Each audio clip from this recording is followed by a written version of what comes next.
সিসিটিভির যে ফুটেজ সেখানে পরিষ্কারভাবে দেখা যাচ্ছে যে রাত 12:51 বাড়ি থেকে একজন বেরোচ্ছেন এবং পাশেই যে গ্যারাজ সেই গ্যারাজের ভেতরে প্রবেশ করলেন এবং সেখান থেকে তিনি কিন্তু গাড়ি বার করলেন এবং ঠিক 2 মিনিটের মধ্যে 12:54 বাড়ি থেকে নাবালক একজন বেরোচ্ছেন, তিনি গাড়িতে বসেন এবং আরেকজন ব্যক্তি হাতে কিছু বটল রয়েছে, তিনি অর্থাৎ এই 3 জন গাড়িতে বসে বেরিয়ে যায়।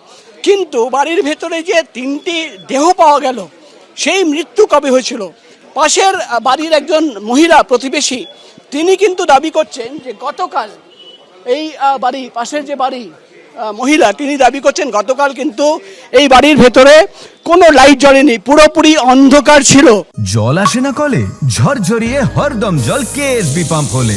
বিদ্যুৎ সাশ্রয়কারী জার্মান টেকনোলজিতে তৈরি কেএসবি পাম্প। জলের প্রবলেম সেটা আবার কি? আরেকজন ব্যক্তি তিনি দাবি করছেন বেলা 12টা নাগাদ কয়েকজন 10 থেকে 12 জন এখানে এসে কিন্তু বারবার বেল বাজিয়েছে, ভেতরে আওয়াজ দিয়েছে, কেউ ভেতর থেকে বেরোয়নি, অর্থাৎ টাইম অফ ইনসিডেন্ট সেটা নিয়ে একটা প্রশ্ন রয়েছে। এবং পুলিশ কমিশনার একটা গুরুত্বপূর্ণ কথা বলছেন, তিনি বলছেন যে পরিবারের সদস্য যিনি রুবি হাসপাতালে ভর্তি রয়েছেন তিনি যে দাবি করছেন বা পুলিশের সামনে যে বয়ান দিয়েছেন সেই স্টেটমেন্ট কিন্তু ভেরিফাই করতে হবে। কেন ভেরিফাই করতে হবে? লজিক্যালি যেটা তদন্তকারীরা প্রশ্ন করছেন যে 3টে আলাদা রুমে 3টে দেহ পাওয়া যায়, একটা রুমে নাবালিকার দেহ, তার মুখ থেকে ফেনা বেরোচ্ছে, তার শরীরে কোনো কাট ইনজুরি নেই, কিন্তু আরেকটা রুমের ভেতরে একজন মহিলা তার কিন্তু হাতের শিরা কাটা এবং আরেকজন মহিলা আরেকটা রুমে তার কিন্তু হাতে এবং গলায় ঠিক এই জায়গায় একটা কাট ইনজুরি মার্ক রয়েছে। তাহলে কি আরেকটা রুমে যিনি নিজের হাত কাটছিলেন সেখানে আরেকজন মহিলা দাঁড়িয়েছিলেন যে তিনি হাত কাটবেন এবং সেই ছুরি নিয়ে তিনি আরেকটা রুমে কেন গতকাল রাতে বা সন্ধেবেলা বাড়ির কোনো লাইট জ্বলেনি? কেন বারবার বেল বাজানো সত্ত্বেও ভেতর থেকে কেউ বেরোয়নি? টাইম অফ ইনসিডেন্ট নিয়ে কিন্তু একটা বড়সড় প্রশ্ন উঠছে। একটা তথ্য সকালে জয়েন্ট সিপি ক্রাইম যেটা দাবি করছিলেন যে কিছু ফিনান্সিয়াল লসের কথা উঠে আসছিল। ইতিমধ্যেই পুলিশের আধিকারিকরা জানতে পেরেছেন যে এই 2 ভাইয়ের যে লেদারের ব্যবসা সেখানে কিন্তু প্রচুর ধার দেনা হয়েছিল, একাধিক ব্যক্তিদের তারা চেক দিয়েছিল, সেটা কিন্তু 3 থেকে 4টে চেক বাউন্স করেছে।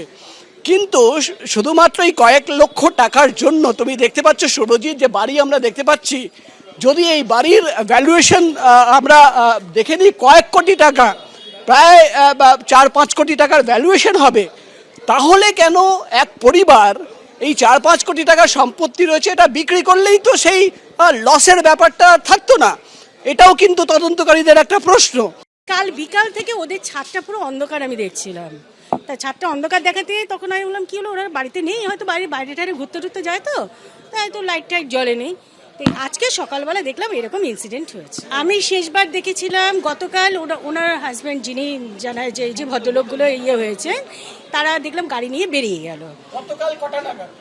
গতকাল না, গত পরশু দিনকে দেখেছি সন্ধেবেলা। আমি জাস্ট মহিলাদের আমি দেখেছিলাম গত পরশু দিন মর্নিংয়ে ওরা জামা কাপড় মিলছিল আর আমি দেখতে পাইনি। ইভেন আমি কালকে কাজের লোকও আমার জানলার সোজাসুজি দেখি, কিন্তু কালকে আমি কাজের লোককেও দেখতে পাইনি, কিছুই দেখি বাড়ি পুরো ডিটেল অন্ধকার ছিল। আমি কাল থেকে ওদের কালকের থেকেই আমি দেখছি বাড়ি পুরো একদম চুপচাপ।